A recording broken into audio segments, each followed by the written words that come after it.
All right, everyone. Today on the show, we have Whitling.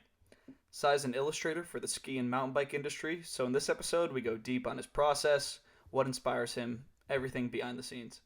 You might have seen some of his work on Instagram or New Schoolers, so if you have no idea what I'm talking about, be sure to check that out ahead of time.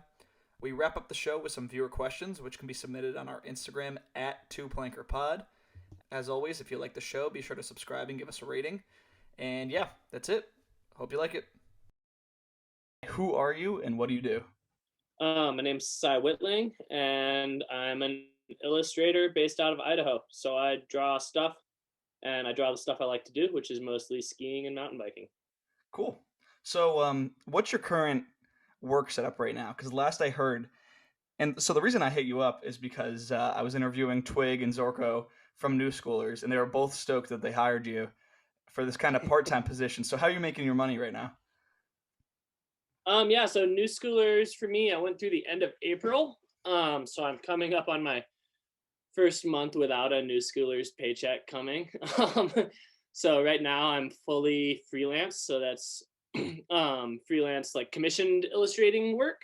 Um, and then I do some copywriting as well.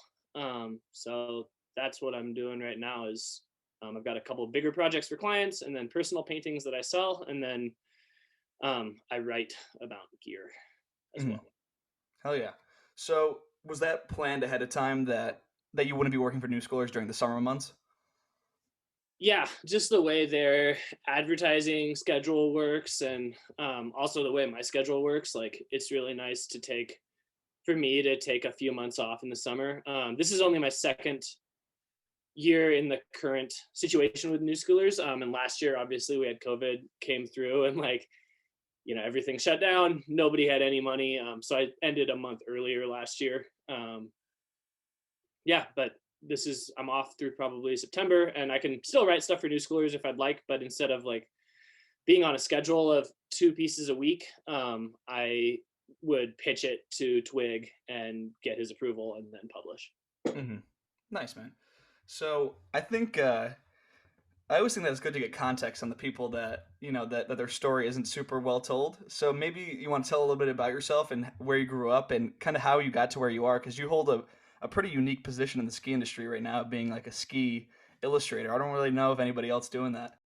Yeah, I've been stoked to kind of carve out that niche for myself. Yeah, so the like 30,000 foot view. I grew up in northern Idaho in Moscow, um, and like knew what skiing was. Didn't was like 3+ hours away from any ski hills, but for some reason really wanted to do it. Decided that's what I really wanted to do. Went snowboarding in 8th grade and got hurt. Skied like a day or two a year. Got a season pass my senior year of high school, um, and around that time also made an account on New Schoolers because I inherited an ancient snowmobile that was broken, and I was like, who knows how to fix snowmobiles? These guys are skiers, maybe they know how to fix snowmobiles, because I'd been lurking on the forums for a while and like understood that like a lot more than just skiing got talked about on New Schoolers. So made an account basically to ask how to fix this snowmobile. Um, it wasn't worth fixing. And then from there, like I was in school to be a mechanical engineer. Um, but I was skiing a bunch and I was taking a bunch of ski photos and ended up like enjoying that a lot more, and was also working for a film production company as well while I was in college, to be an engineer, and realized that maybe I should change my major to something that was more similar to what I was doing with my life. So I switched to digital media and broadcasting and started just publishing photos on New Schoolers to get people to see them, and kind of picked up some momentum there. And basically, the guy in charge at the time, Doug Bishop, had set up a journalist program where if you kind of put any content on the site that had done well, you could apply to basically be in a revenue sharing system, from ad revenue on anything you posted, which was pretty sweet. And started pitching trips to him. Went on a couple trips where I just would like go skiing with my friends in a place and take photos of them and write about it, maybe make a little edit. Um, and then from there, I actually did like 2 seasons of making money, or maybe 1 season of making money at New Schoolers, but it not being my job. I'm still working at a film production company and working construction. And then I basically emailed everyone in the ski and the mountain bike industry that I could find an email for. And I was like, hey, my name is Cy. I take decent photos. I know some things about engineering. I can write pretty well. I know the difference between its and its. Hire me. And didn't hear back from very many people, but actually heard back from Blister Gear Review, that the gear review website. Got picked up as an intern there, got a job there, worked there for a few years, and kind of during that time, I've always drawn, I've always doodled. I wasted most of my college classes. Like, I listen better when I'm doodling, and so all of my homework has just had random stuff drawn all over it. And kind of like, as I was working all these other jobs, we had a really bad winter in the Pacific Northwest. I think it was like that 2014-15 winter, but don't hold me to it. Basically, we had no snow, so I couldn't take ski photos. So I started drawing the photos I wished I was taking that winter, and kind of just did that on the side and put them on Instagram for a few years as I worked these other jobs. And then when I left Blister, I started coaching mountain biking and working construction and drawing more. And that's just kind of been like the through line of, I've had a few jobs since Blister, but as I've had other jobs, the art and illustration side of things has continued to grow until now, about a year and a half or a year and a few months ago. I was able to go illustration full time. And so now I just write stuff that I like writing about and draw stuff that I like doing full time. And kind of in that 2 years ago, as I was starting to do well doing that. Twig, I think he messaged me on Instagram and was like, hey, what would it take for you to come back at New Schoolers? I was like, I'd love to come back at New Schoolers. All it would take would be any money. Like, give me any money. Give me money and a schedule, and I'll come back to New Schoolers and post there. And he was like, sweet. Like, here's what we could pay you. How much could you do for that? And I was like, cool. I'll draw something and I'll write something every week from September through April. And so that's what I do for them now. Nice, man. So you said that that really your art experience was just doodling in class. So how did you take that and like elevate it and actually get good at, drawing skiers, drawing bikes, because bikes aren't easy to draw, and just actually and teaching yourself how to paint? How did you just kind of self-start that whole side of yourself? Yeah. I think I've taken like one semester of one art class in college, and it was terrible. It was like Art 101, and it was a prerequisite. I can't say that word. It was a required class, and it was terrible. Basically just like YouTube videos. It's like, if I can't figure out how to do something, I look it up on YouTube, and there's somebody who's done it. There's somebody who's figured it out. And it's just been a slow process of like, I have a pretty clear vision of how I see the world. And so it's been less about like trying to create a unique style through my art or like do something that stands out artistically, and more just like trying to show the world as I see it. And so it's been nice in that like the focus for me is like learning techniques and improving, and I call it like the push-ups of art. The like, it's not sexy, it's not the like exciting stylistic beautiful stuff that I'm working on as much. It's just the like the building blocks, the basics, the like building art fitness. And that stuff's easy to do, and it doesn't take like, you don't have to have a studio, and it doesn't have to be your job, and you don't have to give your whole heart and like emotional investment to it to like get better at moving a pencil on the paper. And like with YouTube, it's pretty easy to figure out how other people do things, and then you just do it a bunch of times and figure out how you would change that process to make it your own. So like initially I was working digitally, and then last year during COVID, I just was like, I've wanted to learn how to paint for a long time. I bought a set of paints off the internet like a year before and was just like, well, I don't have any work. I'm gonna learn how to paint, and basically started this paintings to poop to thing where I did like 115 gouache paintings for like all last summer. I did a painting a day, um, and that's how I learned how to paint. You do a painting a day. Yeah. So what are you looking up on YouTube? Because I feel like, when you're making a piece of art, it's a very specific subject usually. So do you just look up how to draw a skier, or do you look up how do I draw like a person and then add clothes to that frame? Like, so what are these things that you're looking up to kind of build this, um, like just build these basics? Yeah, yeah, it's a lot of like, man, the number of times I've Googled how to draw faces. Faces, just I'm bad at them. Yeah, it's like how to draw faces, or like a lot of the time for me, it's more technical things like how to put like, and it's always like stilted, weird search terms of like how put line work in Photoshop color. It's like, okay, I drew something in pencil on paper. How do I like make the background transparent so I can color it in Photoshop? Um, it's a lot of technical stuff like that. And then in the last like year, 2 years, I feel like I've been less like seeking specific things and more they've been coming to me as I've started consuming more, basically like artists and illustrators writing about art and illustration. There's a website called muddycolors.com.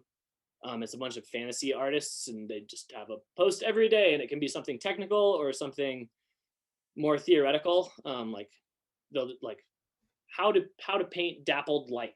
It's like, well, I didn't think that I didn't know I needed to know how to paint dappled light, but here I am learning how to paint dappled light. Sick. So that's kind of been it's been fun as the learning process has become more of that and more of like buying art books of people whose work I like and like trying to figure out how they did it. Starting to learn more of the like interesting theoretical stuff instead of just the like, how do I make this space not look like a cow? Yeah. And so assuming that there's some like art nerds listening to, who are you kind of inspired by right now? I think like really obviously have to give the shout outs to the guys who have been doing this in the ski industry. Ryan Schmies, if you've liked an old K2 ski, it's his fault.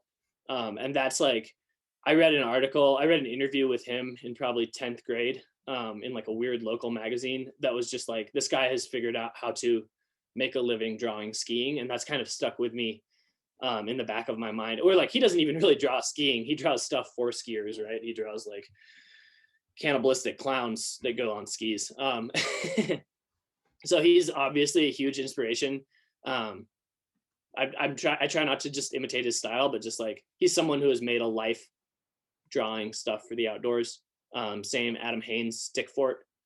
He's a little bit more snowboard focused, but like I was lucky enough to see some of his work in person. I remember just standing in front of one painting for like 45 minutes. The lady in the gallery was like, "Are you okay?" I'm like, "Sir, is everything okay?" I was like, "No, I just got to figure out how he painted like spring snow."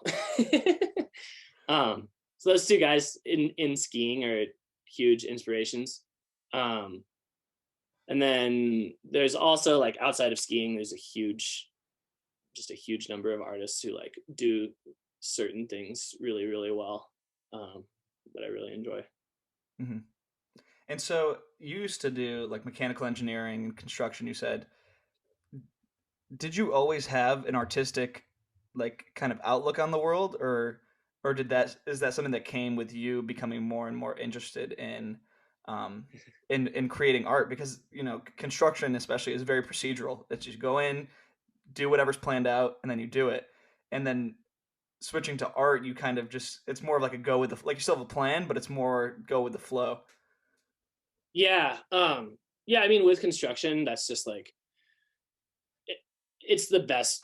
I honestly think it's some of the best money in skiing is to not work in skiing and it's just to work construction. Like, laying floors pays so much better than anything I've ever done in the ski industry, and I love it. Like, it's just like putting together Legos, and I can just zone all the way out, and it's this like craft. It's especially flooring is like an art and a craft. You can get good at it, and there's like certain things that make you that aren't just like the craft of it, that you can be artistic and whatever. I could go on and on about laying floor and how it's a beautiful thing forever. With the mechanical engineering side of things, this is something I've kind of been thinking about in the last 4 or 5 months. Is that I think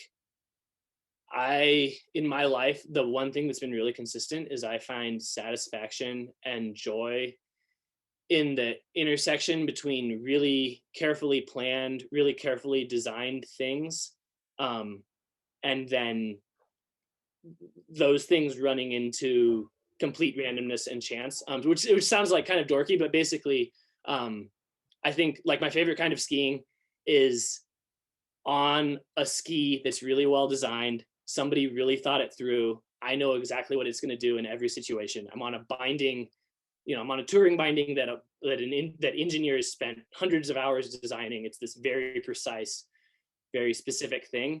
And then I'm skiing POW, which is impossible to model, right? It's so many particles going every which way, and you're skiing like backcountry terrain with a bunch of features that like um it's a more raw organic thing as opposed to this mechanical thing. And like for me, happiness comes at the intersection of those two things, of like a really precise, really well designed piece of equipment, a ski, and where I use it, this like raw, random, unpredictable mountain. Same thing with mountain biking. Like mountain bikes are crazily well designed, crazily well engineered, and then you're riding rough technical trails where like every turn is different from the last. And so like this is like kind of an excessive metaphor, but the same thing happens for me with art, um, where my line work, what I do digitally, is really precise, right? Like when I'm drawing a bike, I draw the 32 or 28 spokes in the wheel. When I draw a ski, I know what ski I'm drawing, even if and like often I'll put a different graphic on a ski shape that I like or like whatever. And it's like, even if the final art doesn't show that, in my head, I know what boot the skier is wearing. I know what binding he's on. I know what ski he's on or she. Um, and then when I paint, it's introducing that organic, random. I'm not fully in control. I can't control where every speck of pigment goes and how it dries and all of that. And so for me, like the gratification, at least recently, has come from that intersection of like very precise line work and idea, and then a lot more random and unpredictable process that at the end leads to something that I really enjoy. Hmm. 1 foot in order and 1 foot in chaos, as some Yeah, say. exactly. Yeah. So a lot of your art, I'm just looking through it now on New Schoolers. A lot of it is like this very surreal cross between like skiing and other like strange elements. Is that like a way that you've always viewed the world? Like just thinking of the like, oh, I'm gonna have, just like it's hard to describe some of these Yeah. things, like the salamander and the guy hunting it with a bow and arrow. Have you always had like these weird, funky thoughts, or is this something that as you've been working on this type of art, that's kind of what you're looking for now?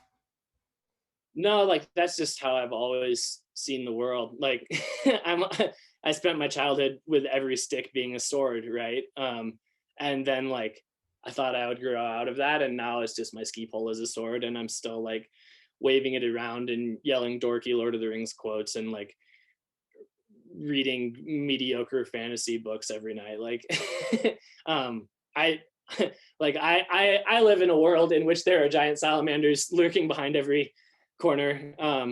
And I'm always a little bit embarrassed when I put that out into the world, but apparently there's enough people who also like live in a world in which like dragons are not a remote possibility, like in which dragons could exist, like that people don't seem to mind. But it always feels a little bit weird putting that stuff out where it's like, yep, I know it seems like I must have been really high. I promise I'm completely sober, and just like this is how I see the world. This is how I experience life. Yeah. And so, what's your creative process for coming up with that? Do you ever? Because I know that some people, when they want to get in a creative space, they actually like carve out time for it. But do you do that, or are you more like just go around throughout your day, and then if something strikes you, you kind of just try to capture that?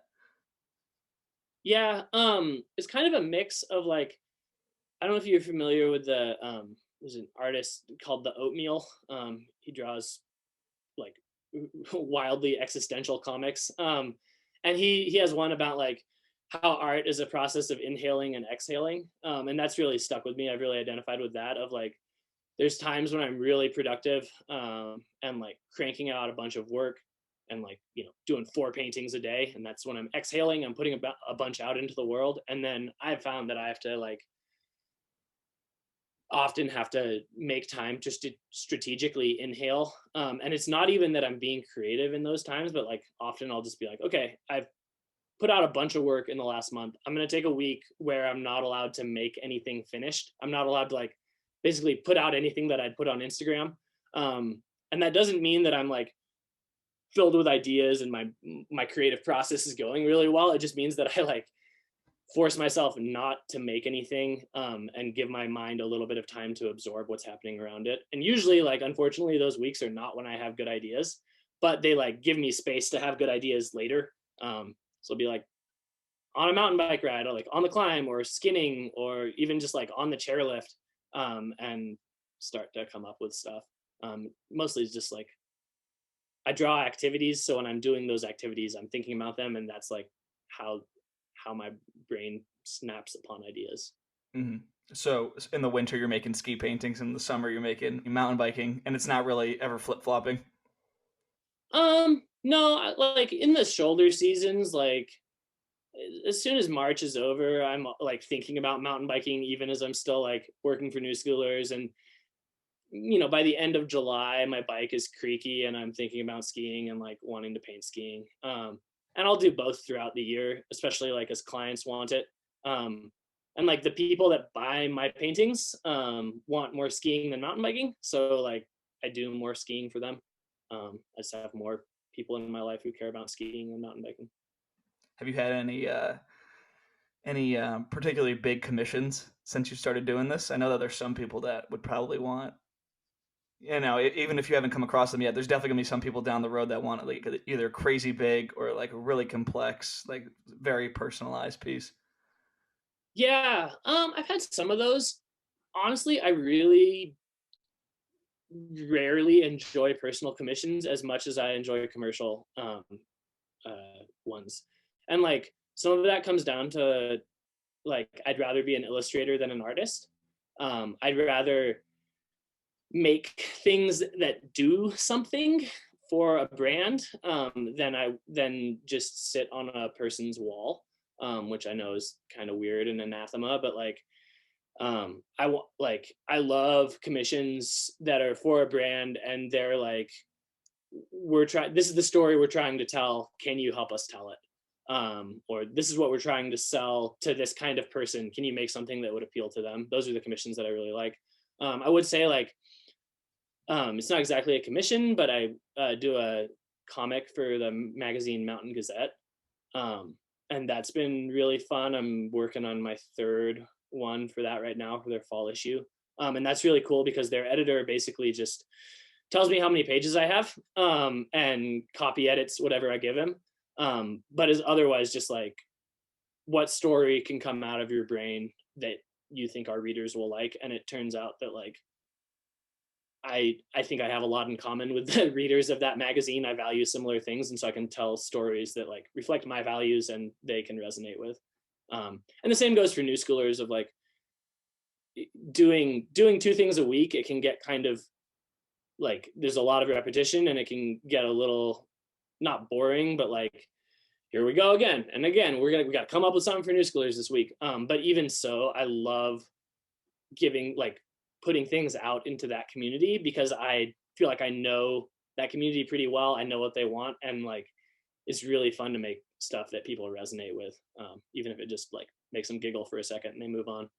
Yeah, honestly, that explanation of kind of art that has a purpose really helps explain a lot of what you're making, because you look at like your backcountry pieces and like these are more like PSAs rather than art.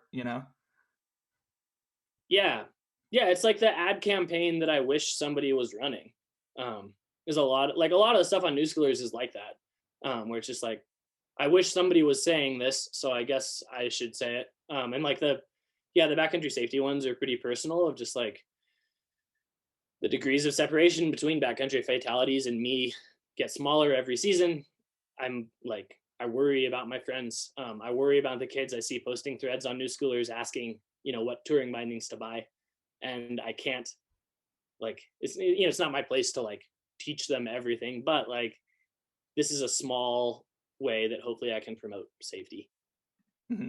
And so, what's your because I've heard you talk about this before, and and a lot of your art revolves around it. So, what's like your connection to like backcountry riding and like backcountry safety? Because it feels like it's really personal for you when I hear you talk about it and when I see your art. Yeah. So like I got into it late and in the wrong way. I think I was like 21 or 22 when I started backcountry skiing. And I was like in heavy canvas duck hunting pants and full tilts and frame bindings and heavy skis, just like no education, no real knowledge, just like I want to walk up mountains and come back down them. That seems fun. Um, and so I had like a pretty aggressive introduction of just like took on some objectives that someone in their first 5 days of backcountry skiing probably shouldn't have, and got away with a bunch on them and learned a bunch, and then like was like both lucky and lucky enough to have um partners in that first year who were getting after it, and like I wasn't good at what I was doing, but I really wanted to do it, so I was scrappy. I wasn't fit, but I was scrappy, and so I like did my best to get invited along on days where like I was out of my depth a lot and got away with a lot and took a lot of risks that I shouldn't have, and like had a lot of days where I was a liability to the party and not an asset. And so like I think that's actually like a pretty common progression for folks skiing in the backcountry, is this like season or two of just being a junk show, and like being a danger to yourself and others, but you're learning a bunch and you're having a bunch of fun and whatever. And then now, as I've kind of like grown up a little bit, and I'm not super experienced, I'm not super knowledgeable, but um, I've learned enough to listen to the people who are. And so I've seen the new schoolers community kind of grow up in that same progression of like, it's that cliche of taking the park tricks to the backcountry. But like backcountry skiing is like the fastest growing segment in skiing, right? Every like, how many pairs of shifts did they sell in the last 2 years? How many pairs of like skins are out of stock? And so I see an opportunity with new schoolers, which like traditionally hasn't talked about backcountry skiing at all, to just like reach out to people who are in the same place I was a couple years ago and tell them the things I wish I'd heard, give them the information I wish I'd had, and like encourage them in the ways I wish people would encourage me. Because like backcountry skiing is not designed for new school skiers right now, right? Like I remember it was really exciting when I'm sure a bunch of people will claim this, but like there was a year at SIA where a few ski brands were like, we made a twin tip touring ski. And it was so exciting because I'd been skiing like terrible directional carbon touring skis that I hated, and I couldn't ski like I like to ski. And I was like not having a good time on them, but they were light enough that I could go on big days. And so like having seen that progression of like brands start to create gear for more jibby, playful backcountry skiers, and then seeing the new schoolers community grow up and start touring more has kind of, I've seen this place where like, hey, I don't know a bunch, but nobody's talking to this specific audience, and we are going out in the backcountry, so let's start having this conversation on this park skiing website. And then just like I volunteer on our local search and rescue, and that has just made me a lot more aware of like the number of backcountry incidents and fatalities and the risks involved. And so that just kind of goes hand in hand with that of like, I'm hyper aware of what can go wrong. And I'm also so lucky that I got into this sport, and I want other people to get into it, and I want them to do it safely. Hmm. And so you're on the search and rescue team. And so what Mhm. is the scene out in Idaho? Because I'm out in Connecticut, and so I don't really know much about what you guys are working with out there. Yeah, and it's kind of weird actually. So I'm in Driggs, Idaho now, which nobody knows where it is, and that's probably a good thing. But it's on the Idaho-Wyoming border, and search and rescue is county based here. So actually, like in Teton County, Idaho, which is where I live, it's pretty quiet.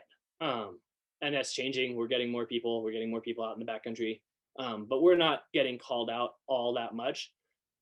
But 7 miles from my house, where I do most of my skiing, is Teton County, Wyoming, which is home to Jackson Hole, which is like, where people go out of bounds and die. And just like it's less that I'm not having firsthand experience with those things now yet, but I'm closer to them than I was. I'm much more aware of them, and I'm looking at them from a different perspective of like less what if this happened to me and more what if I was helping someone that this had happened to. And I think that like slight paradigm shift is really helpful, because we have a more stable snowpack than like Colorado, but we have a lot of big terrain. We have a fair number of avalanche fatalities every year.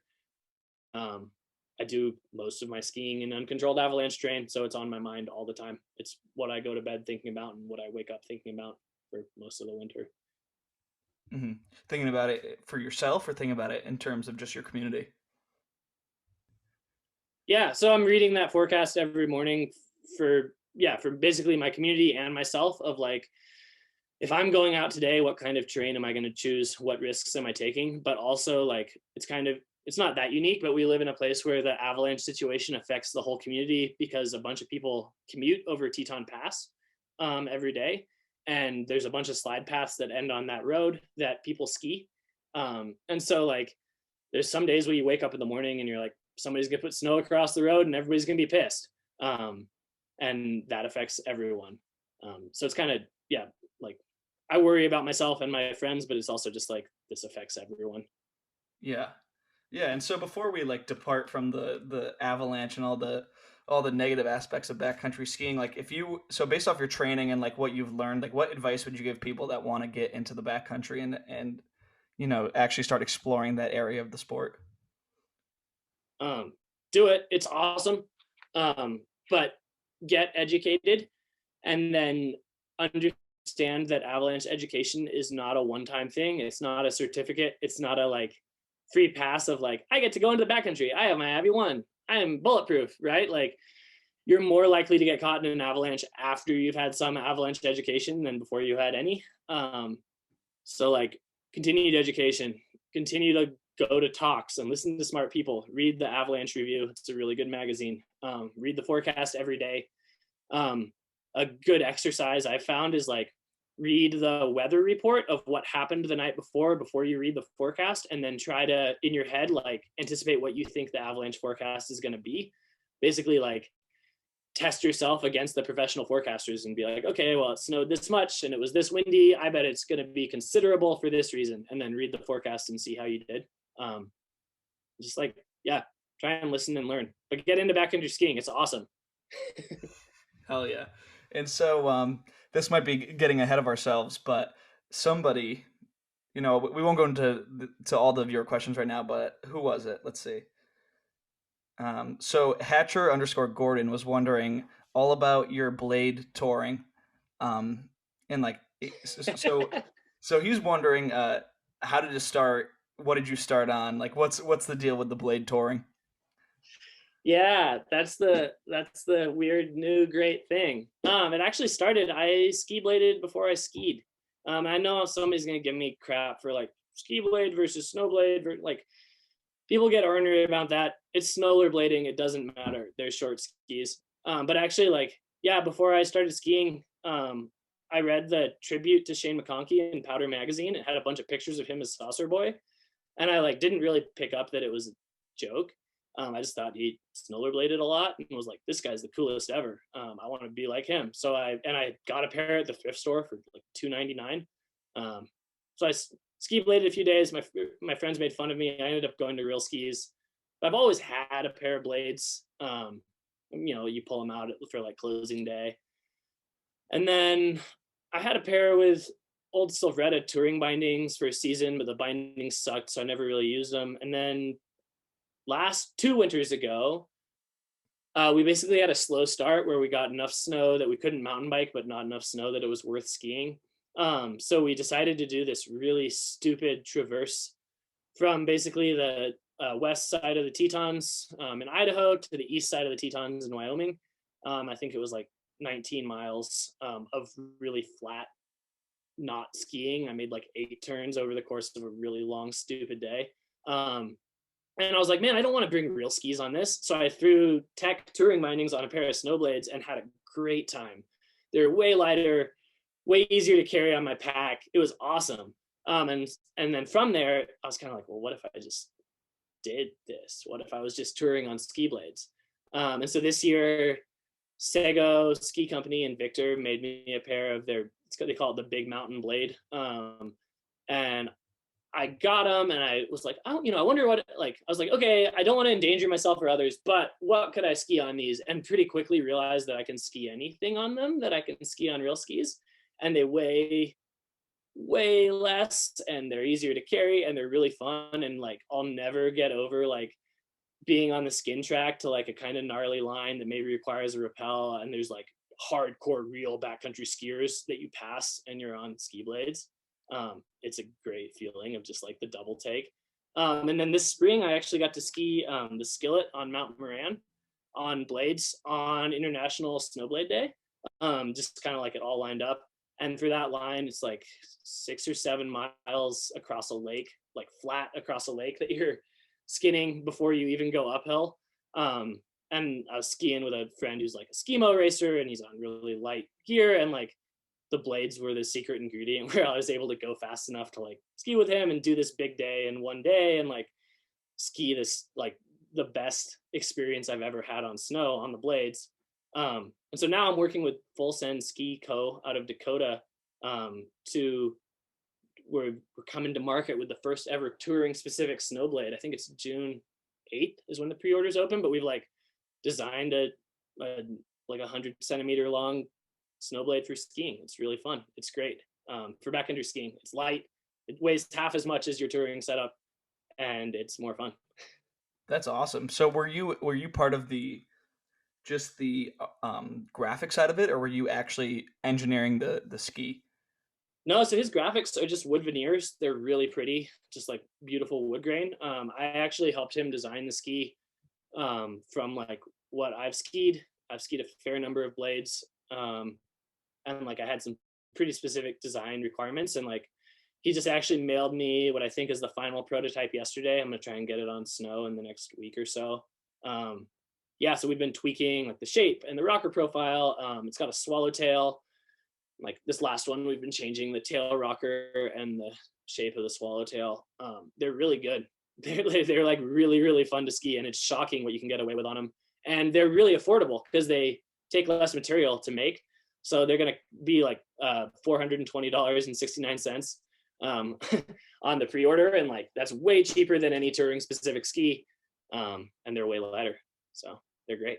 That sounds super sick. So what do you think is needed for people to hop the mental barrier to think that snowblades are cool? Like what needs to happen for for them to be accepted? I've tried so many things. They need to have bigger mountain dreams. I think is the thing for me. That was what did it. Wanting to ski lines that required more climbing and longer days. And that like maybe aren't like they don't suit themselves to long skis. Like tight coulars are much easier to ski on snowblades. And the longer of a day you're having, the more you gain by having a light setup. And it's just really fun. Like I know it looks dorky, but like I do it with snowboard poles, so I collapse them and put them in my pack, and then just like doing a huge sweeping turn in like a powder snow in a steep couloir on blades is like while dragging a hand is one of the best feelings I've ever had. And I like we'll have some demo pairs this winter. I'll like be able to send you out with a like demo snowblade setup, and I think it's hard to not smile when you're doing it.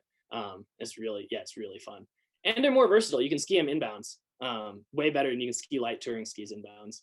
Like I was skiing I skied Moran, and then a day later, like the biggest line of my life. And a day later, I took the same setup and was like hot lapping the terrain park at Targhee, like hitting all the big jumps. And like, there's no ski touring setup I would do that on, but on blades, it's awesome. Yeah, that's not. I've never tried them. That sounds super sick. And I've definitely never tried them in the backcountry. So who knows? Maybe that's in store for the future. So you're definitely a huge uh, gear nerd. Were you always a gear nerd growing up, or was that something that kind of came with being um, like doing gear reviews? No, like yeah, that's I always had that going on. I used to like get the dealer handbooks from local bike and ski shops and like memorize the line. Like I could still tell you like Kona's mountain bike line from 2008. I probably still have memorized, and like old K2 skis. I knew every model in the category and their width and like whose pro model they were. And yeah, I just care about stupid stuff. Hmm. And like so I'm someone that I care about gear as much as it affects me. Basically like just what do I want to buy. So what is it about gear that's always been so fascinating to you? Like what draws you to being so interested in like the specific width of a ski that you're not even gonna ride? um, because I like to see it holistically as like the skis that I'm not going to ride, their design will down the line affect the skis that I do ride or that my friends ride. I love being able to like help people. Like I truly believe that there's no such thing as like good and bad skis. Well, there's some really bad skis, but there's skis that are good and bad for specific skiers. And so like helping people find a ski that really clicks with them and like seeing them on those first few runs on a new ski that they're like, holy crap, this is awesome. I've not had this experience on a ski. That's really gratifying. And then yeah, I like minutia. I like knowing what's going on in the industry, and like I like talking to engineers who know a lot more than me and trying to understand what they're talking about. It's really just like something wired into me that I care about it. That's super sick. Because I think like I grew up on the East Coast and I only ever rode on the East Coast until like college. And I it was just the way that I always did it is just one ski. It's kind of like what Jason Leventhal's going for now, just like one ski that does everything. And that's so much easier to do on the East Coast than it is out west because it's either we get like a hill of ice or like a small mountain of ice like there is at Killington. So do you think that like regardless of your location you would have been interested in gear, or do you think that because there was different situations to ride and like there's resort riding, there's backcountry riding, like do you think that fed into your minor obsession a little bit? Man, weirdly, like for all of the gear nerding I do, I hate big quivers. I hate having to choose. And so like for me, I'm really gear obsessed because I'm trying to find the one ski that's perfect for me all the time. Like I spend if I'm not reviewing, which I wasn't really this year, like I spend pretty much all my inbounds time on one ski.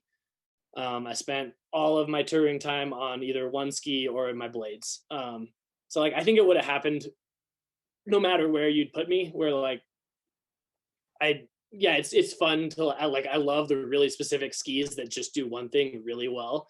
Um, but I don't really want to own them. I don't like that's not what I like skiing. I like versatile skis that do everything. So I think it's just like a a problem in my brain that makes me care about that stuff. So have you ventured out of your little corner of the US to ski some different resorts, or you mostly staying where you live? So when I worked for Blister, I traveled to ski quite a bit. I did a couple trips to New Zealand to ski, which is pretty wild. I still can't believe I got to do that. Um, and then I'd ski like in the Pacific Northwest, did like trips to Bachelor, trips to Taos in New Mexico. Um, and then like I had the Mountain Collective Pass a couple times, but I ended up not really using it. And so now like I've kind of decided that I don't travel to ski for pleasure. I'll travel to ski for work. If somebody like wants to, if a resort wants me to draw a bunch of stuff for them, yeah, I'll come ski your resort and take a bunch of reference photos and paint a bunch of stuff for you. But um, I don't get as much pleasure out of traveling to ski. Um, Partially because like I love backcountry skiing, and I live in a really really good place for that.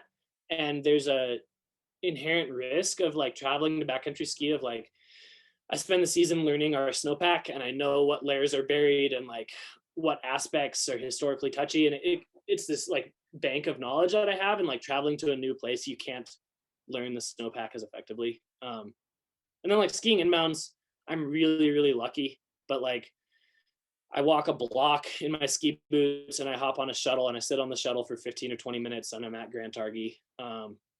And then I ski until I'm tired of skiing and then I hop on the shuttle and come home. And like, that is the inbound skiing experience I want. I get so overwhelmed at big resorts where I've got to like shuttle from the parking lot and then take a gondola. And then like, it's really cool. I love big resorts. They're really neat. I'm glad they exist. But like, for me, I just want to like get on the shuttle, go up there, run into friends in the lift line, crank out however many laps it is, and come back and get back to work. So don't really travel anymore. No, believe me, I completely feel you. I love nothing more than riding at my home mountain in Connecticut, and it's nothing impressive. It's like it's just you're spending more time on the lift than you are on the run itself.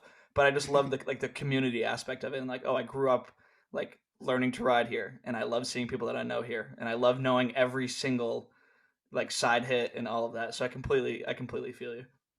Yeah, totally. Yeah, it's especially like side hits where you're just like, yeah, I'm gonna nuke this groomer and then this lip with a really blind landing. I know what that landing is like. Where like I go to Big Sky and that landing's a shale field, right? Like you go to Jackson and it's car-sized moguls, and I'm just like, man, like I'm not that strong of a skier. I really like the things that are familiar to me. Yeah, um, yeah, totally. I And will say I'll travel to ski like pop hills. yeah. Oh yeah. I love I love just that like family mountain feel. I think it's like it's kind of goofy, you know? I just think it's so fun. Yeah, no, I've had my best days at like Pebble Creek and Pocatello or Lost Trail. Yeah, those like little like fixed grip chairs and like not very much snow and not very much terrain, and the terrain park is sketchy. I love that. It's so much fun. Like go with a group of friends and like just like party ski all over the mountain and jump off of everything, and like yeah, that's the best experience. Like I don't really understand why people travel to mega resorts. Like they all feel the same, right? Like Sun Valley and Snow Basin have the same weird marble bathrooms. um but like go to Maverick Mountain and you can ride the lift called the White Thunder, and like everybody's in Carhartts and the terrain park just has like wood loading docks to flat. I love that place. Yeah, it is yeah, it's crazy. It's like these big resorts are turning into like a more of like vacation destinations rather than just a place for skiers to go. You know, like Yeah, and it's the whole family can go if there's like a million amenities and everything's super nice and you could opt into like a luxury experience if you want to. and like if it hasn't snowed, like groomers feel the same whether you paid $30 for a lift ticket or 180. So like, why not go somewhere with that? Like, you can like hang out and party in the parking lot and pay your $30 for a lift ticket. And like, yeah, I love the small resorts. Yeah. So you're really big, and a lot of skiers are. They're really big into mountain biking in the summer, and this is something that I have like literally zero experience with. So does what's the setup with mountain biking like destinations? Are there places that people travel to, or is it because I feel like that's much harder to pull off with dirt trails and Yeah, there's not really like mountain biking towns from what I've seen. Like there are ski towns. there are now. There weren't mountain biking towns. I'd way rather travel to mountain bike than ski, and I think I'm not alone in that because the diversity of experiences you can get mountain biking is way higher. Skiing, you always need snow, and like skiing in New Zealand is freaking wild, but like at its core, it's pretty similar to like man, I would even say like it's pretty similar like skiing at a Pacific Northwest resort on a low snow year with rope tows instead of chairlifts. Like don't fight me, Kiwis, in the comments, but it's really cool, but it's not that different. Whereas with mountain biking, like you can go to the desert, which I really don't like doing, but people do, and like you can go to Moab and not see a tree or root on a huge ride, or you can go to like Pisgah in North Carolina and just ride like the jankiest, techiest, slick gnar, like hundreds of year old hiking trails that are really steep and hard, or go to Whistler and ride like the best jump lines of your life, or go to Bellingham and ride a little bit of everything, like or you go to Colorado and ride like high alpine stuff. You get a really different experience. And and you're less conditions dependent to have a really good time. Like, yeah, you can get rained out in some areas, but like it's not like skiing where maybe I've just become a powder princess, but like if I'm going to like a big new resort and the snow's crappy, then like why am I dealing with this hassle of like, riding your shuttle bus with my ski boots on? Whereas on a mountain bike, it's like maybe the trails are a little dusty, but they're not that like bad mountain biking is less different from good mountain biking than bad skiing is from good skiing. And so the difference is smaller. And then like it's taken off so much that there are towns that are like mountain bike destinations, and you can stay in town and ride to the trails, and like be self-contained. And like we did a trip to Canada a couple years ago where we flew there and used only public transportation and rode our bikes for a week. And it's pretty sweet to like you don't need a rental car. We went to 3 different towns and like it was super easy. Mountain biking's great.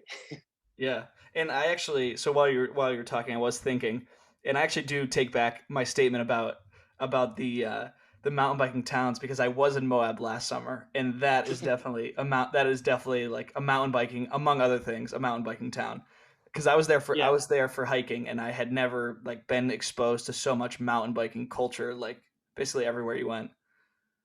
Yeah, and it's so weird. Like, I don't know, maybe people who will fight me on this, but I think like Moab mountain bike culture is really different from like Pacific Northwest mountain bike culture, and like different from like yeah, so many different kinds of mountain bike culture and different kinds of trails, and it's all fun.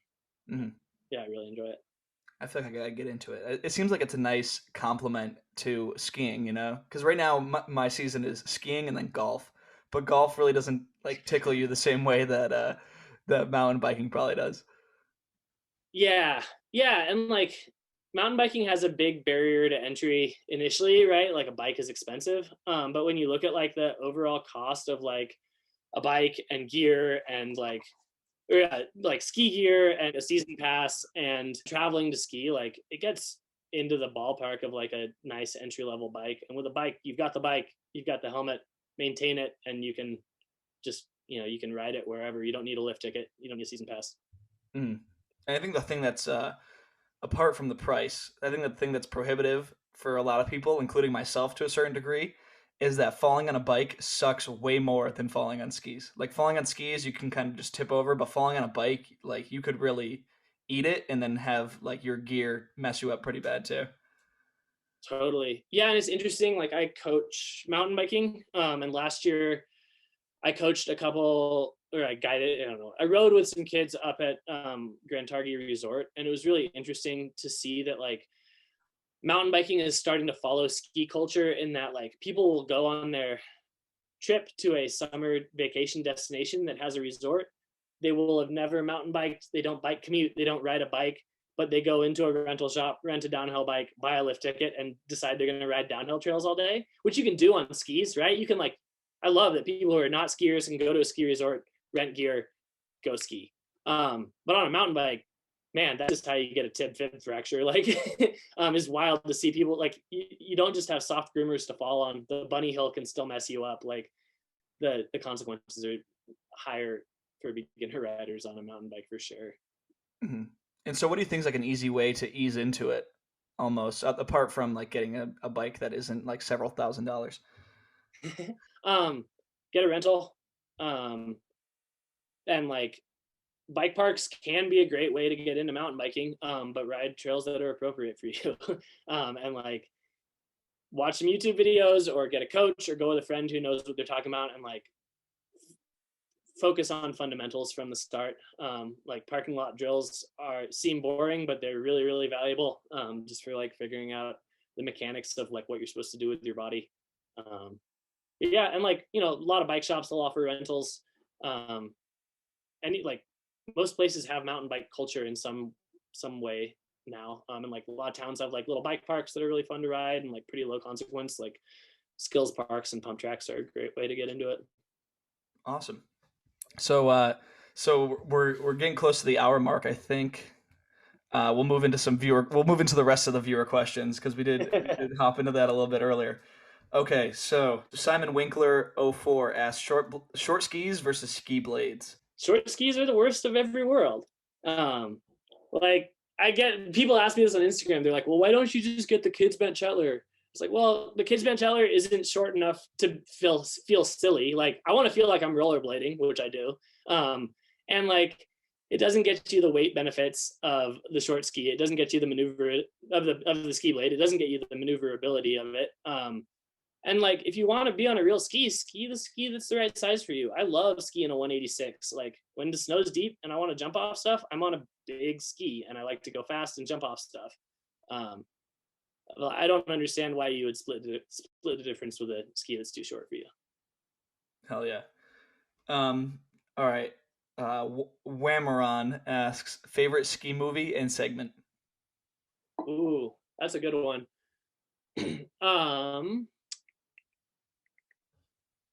Man, whew. The inbound segment in one of those MSP movies with Sander Hadley and Cody Townsend, I think Nick McNutt. I forget which film that is. It's like a Alta. I love that segment. I love watching Sander ski, and his inbound skiing is awesome. It makes me want to ski inbounds more. It's more relatable. I still get chills. Now I'm gonna like everybody's gonna be mad at me, but I forget which. It's another matchstick movie. I think it's all. I don't remember what film it is, but the Shane McConkey segment, the last Shane McConkey segment, is like is so good. It's Claim. It's in Claim. It's the Shane McConkey segment in Claim, where he's like, "I'm Shane McConkey, damn it, and I'm not done yet." And then that Jukebox Hero plays. Like I still get chills every time that song comes on because of that segment. I love that segment. That's awesome. Let's see. Gilson Skis. So presumably Josh Wong writing this question. What artwork are you most proud of? Oh, that's a good one. I really like the Avalanche posters. That was 20 big paintings. I think I did like 8 of them in a week or something. Like I cranked those out, and I'm really proud of all 20 of those. I like what they say. I like how they look. I think that was like a big step for me artistically and something I'm really proud of. Mm-hmm. And do you ever plan on, if you have something already in mind, on doing another series that's kind of educational rather than just like goofy or like like entertaining? Um, Probably at some point. I'll probably I'm working on like a backcountry skills poster for next year that just kind of has some like travel basics and stuff like that. But my stuff's always going to be kind of weird and entertaining. Like I don't like just drawing stuff, just straight instructions. Like that's what if you just want straight instructions, like there's YouTube videos, right? They'll tell you how to make a kick turn. But I always want to like leave you a little happier than you came in, hopefully. Yeah, awesome. And so Gilson Skis also asked, what was your favorite project you've worked on? I'd say like the New Schooler stuff and the Mountain Gazette stuff are both similar in that like Twig doesn't. I don't have much editorial oversight, and Rogi doesn't do that to me much either. They're just like, we trust you, make something every week, and that makes me really happy. So the comic that's coming out in this latest Mountain Gazette, I really, really enjoyed making. And then last year of the New Schooler stuff, I did a comic called In the Good Old Days that kind of had a switch flip halfway through it. And I really enjoyed making that. I was like a little bit scared to make that one because it was maybe putting myself out there a little bit as far as like, hey, this is what I believe, and I'm gonna make fun of you if you don't believe it, because it's like this is some basic humanity stuff. And so that comic was like, yeah, I really enjoyed making that and also because I was like the whole time I was like a little bit scared of like what the reaction was gonna be, but also like, oh man, I really wanted to say this. This is really gratifying to say, but also like I'm a little terrified of what I'm gonna hear about after it. So that was really fun. That's awesome. Jack Martin asks, how have the newschoolers.com forums contributed to your professional career? I mean, like, they've given me most of it, wildly enough. Yeah, I mean, maybe not the forums as much, but New Schoolers as a whole. Like, the forums, I think, are a great entry point to New Schoolers. At least they used to be when I got on, of just like, here's this conversation, and then you get to the news and the video side is also awesome. But yeah, like they when I joined, I was hyper aware of the fact that like the industry was lurking on those forums. So when you post something there, potentially somebody who you really look up to is reading it. And like that's how a lot of my relationships, professional relationships, have come through New Schoolers, either in people like seeing my work there and hitting me up, or like I do a lot of work for Matt Sklar, who I met through New Schoolers. Like yeah, New Schoolers is a great place for networking, and um, just it's a really good place to like learn about how to be in the ski industry, even if you don't plan on being in it. And obviously, it has its shortcomings. We've talked about this recently. Like the website has talked about this recently of like sexism, it's on the internet. Racism, like bigotry, it's on the internet. New Schoolers is on the internet, and like a lot of room to grow there, and a lot like it needs to become a lot better. But as a platform, I think like there's a lot to be gained on it even as it continues to grow. And the big thing is like management is dedicated to making it better. So like if you're a you know if you're not a like a white dude, New Schoolers has not always been the most inviting place. New Schoolers is working on changing that. And like I think it's a good place to shoot your shot and try to be part of the conversation, because I think we need everybody to try and be part of the conversation, and it does a good job of democratizing that conversation. Make an account, post Mhm. stuff. Hell yeah. Is there a? I hope you might have an answer to this. Is there a New Schoolers equivalent for mountain biking that you're aware of? Because I feel like that. Yeah, yeah. So um, Pink Bike has the forums, right? And there's like mountain biking has a bunch of forums, but some of them really suck. I'm not gonna call them out, but like man, some of the forums on mountain biking suck. But like most of the big mountain biking sites have forums. Like Pink Bike has forums, MTBR has forums, and SMB has forums. Pink Bike's the biggest, I think. Um, there's more money in mountain biking, which is part of why I'm trying to do more mountain bike art. More people mountain bike than ski. The market is much bigger. There's more money in it. And so Pink Bike like has more staff and more budget on the like journalism and media side, but they also have the same like forum culture. And I haven't spent as much time on their forums, but yeah, it's the same kind of thing where it's a community of people who are passionate about this activity in the forums. Awesome. And so, have you been? Are you a poster on Pink Bike? Yeah, mostly like technical questions like my bike is creaking and I can't figure out where. um, but yeah, I had an article on there last year. I'm working on another article that hopefully I can get published on there. It's not as democratic as New Schoolers, and like on New Schoolers, if you post and people like it, it automatically goes to the front page, and everything is shown to everybody initially. Whereas on Pink Bike, there is an editorial team that's like you submit content to them, and then they decide if it's going to go on the front page. So in some ways, it's better in that they like filter out what content can make it to the front page, but it's also a lot. You can't just post something good and break in. Like my New Schoolers trajectory wouldn't work on Pink Bike. Yeah. Cool. So, get chicked. Talk Hmm. about your Sex and the Ski Tour article. So maybe, because that was Yeah. actually one of the first things that I saw from you, um, on the site. Because it was more of like rather than just a piece of art, it was more like a longer form kind of article, or however you'd like to describe it. So yeah. So what was the story behind that? Yeah. Well, shout out to Get Chicked. She's just out here harassing me. Yeah. So for New Schoolers, I do an art centric piece every week, and then I do a longer form article every week, and it can be about whatever I want. And this was my last one of the season, and uh, I was I don't know why, but like I'd been thinking a fair amount about like I don't know if this is the right term, but broadly like sexual politics, like the the frameworks and mechanisms of like sex, and how that relates to gender and relationships and all of that. And I'd also been thinking about like backcountry skiing because that's what I think about all the time. I was like, this is my last article of the year. Screw it. Like these two things are really similar, I think, um, in a lot of ways. So I'm gonna write it, and I'll have a lot of like cheeky entendres throughout, and it'll be kind of goofy, but like I genuinely believe everything I said in that article.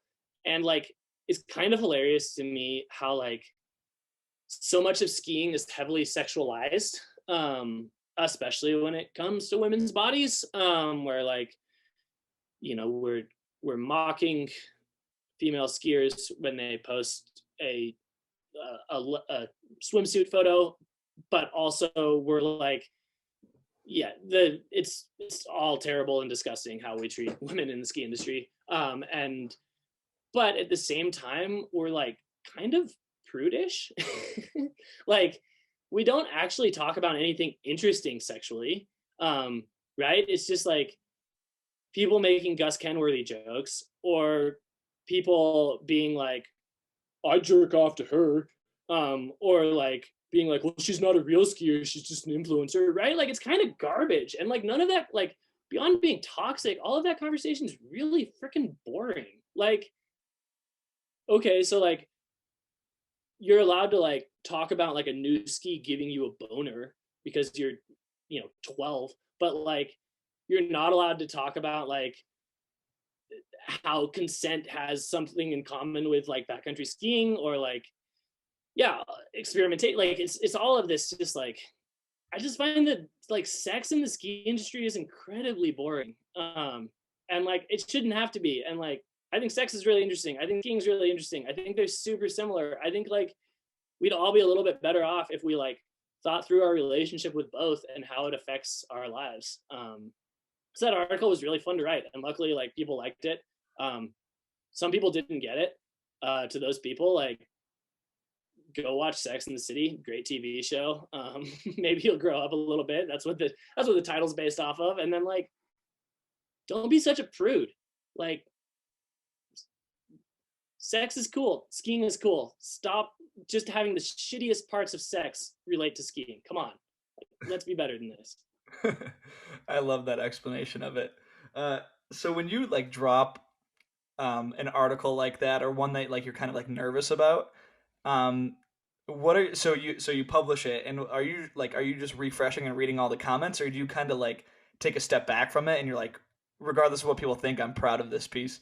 Um, I mean, like by the time I hit publish, I always schedule it the night before. By the time I hit that button, like I'm kind of like it's going out into the world. Who like I'm not gonna change it, like I'll copy edit if I find something atrocious, but like I read it, my partner reads it, and she's smart. She's a journalist. She does a good job of like catching inconsistencies or like helping me articulate it better. But by the time I click publish, it's out there, and I'm stoked to read the comments. Mostly my long form written pieces go live on Thursdays, I believe. So like I'm usually working at my computer Thursday, and I'm like keeping an eye on what's happening. With comics, they go live on Sundays, and most Sundays I'm skiing. So like sometimes I'll like be on a tour and like pull out my phone at the summit and be like, whoa, got a lot of notifications. Better see what's happening when I get back at the car. And yeah, I'm always stoked to like see people's response, and I'm reasonably active in the comments. But like, especially this year with the stuff I put out that I knew was going to be controversial, it's stuff that I believe so deeply that I just truly do not care if you disagree with me. Like that good old days one, like people were like, "Why are you bringing like identity politics into skiing?" It's like, because they've always been in skiing, and we need to stop ignoring them. And like, if we want skiing to be better, we need to make it like more. The buzzword is inclusive, but like, yeah, we need to include more people in skiing. And like, yo, if you're skiing in North America, you're skiing on stolen land. Like, that should just be like, you can premise every day you ski with that. And like, skiing used to suck. There's this like yeah, there's this attitude in skiing that like the good old days were so much better, and I just absolutely despise that. So like when I say stuff that I feel like it's gonna piss people off, it's always like something that's been like bubbling inside of me for years. So I'm not worried about the comments. Like, fuck it. Yeah. And on the flip side, has there been any piece that you've put out that you were like almost so about, and then it got super positive feedback that surprised you? Yeah, I mean sometimes like it's not quite phoning it in, but sometimes there's like pieces where I'm not feeling inspired that week, and I'm like, well, I need to figure out something to write about for skiing or something to like draw a comic about. And it can even just be like a small. I mean, it's just like, well, what am I going to do this week? Not everything can be like a banger. I feel really deeply and passionate about this. So I'm gonna like crank something out that I think will amuse the community. And every once in a while, like people are way more stoked on it than I was, and it's like cool. That's why I do this every week.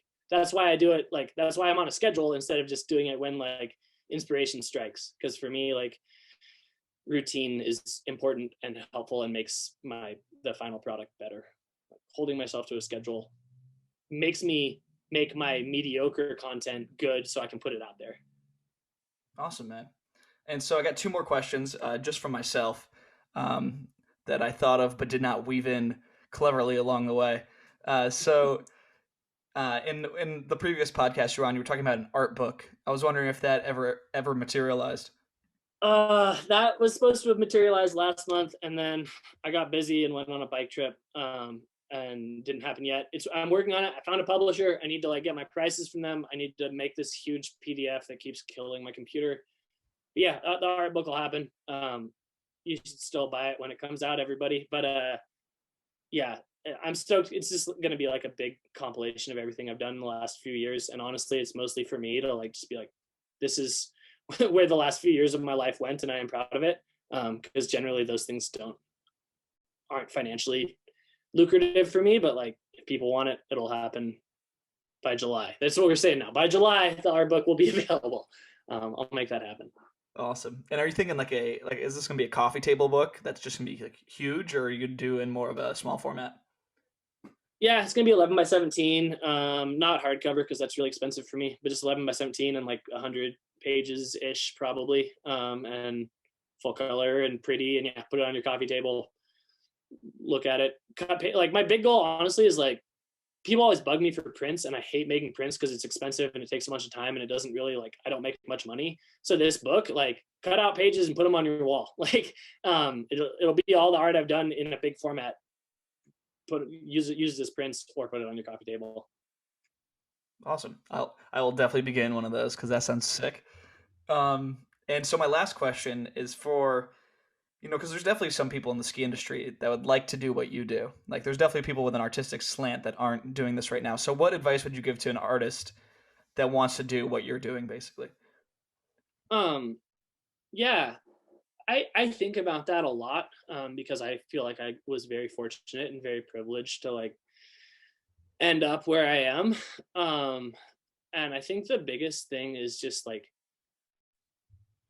not not spending all your time looking at the people who have made it and seeing that as the final end goal for yourself, but instead figuring out what you actually want from art and drawing or illustration and what you want from skiing and figuring out where those two things intersect. um, like there's successful artists out there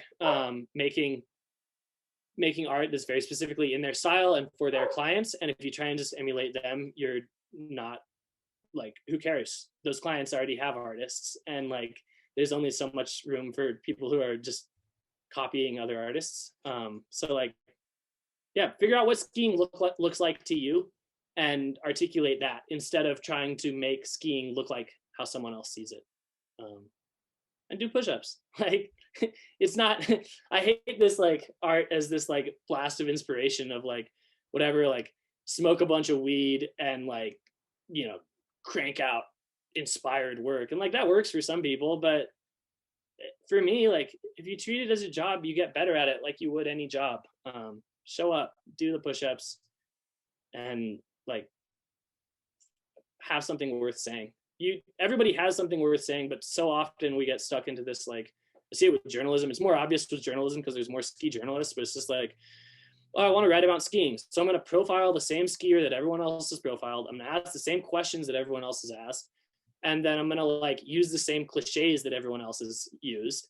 And like artists do the same thing of like, well, pastel mountains are popular this year, so I'm going to like do some vibrant pastel mountains and everything's going to be happening during a sunset. It's like, but like, do you think ski like, is that how you see skiing? If it is, cool. But if it's not, like, how do you see skiing? Articulate that. Awesome. Well, Cy, I want to thank you for coming on today. Is there anything you want to leave everybody off with? Have a great summer. Skiing's fun. Snowblading is more fun. You should try it. Awesome. Well, thanks for coming on, man. Yeah, thank you.